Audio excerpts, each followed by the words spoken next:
બનાવવાની ચીજ છે વિજયભાઈ. આ આયુના ભેરિયા છે ને એનો તપ જીરવી રાખો. મારા મિત્ર જો હોય ને તો મારી નાગબાઈ છે. મારા સુખમાં સુખમાં અને મારા દુઃખમાં દુઃખ. આજ માણસ 10 રૂપિયાની અગરબત્તી કરે ને 100 રૂપિયાનું માગે છે. પણ ભાગવાની લાયકાત હોવી જોઈએ તમારી. માથું રાત દિવસ રાખે રખવાડી, ચિંતા શા માટે?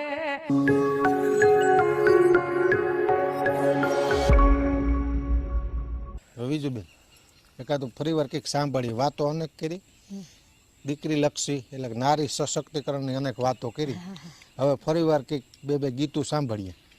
તમે એક કંઈક જૂનું સંભળાવો કોઈ પણ. એટલે મારી આગળ તો ઘણાય છે. અચ્છા, આમ તો લોકગીતમાં જાય. તમને જે ઉરમાં આવે એ લઈ લે. તમને એમ થાય મારા સાંભળવું છે એ સંભળાવી દે. અચ્છા, અમને તો તમારા લોકગીત અમારે સાંભળવા છે. અચ્છા, તમને ગમતું કોઈ પણ સંભળાવો. હે બા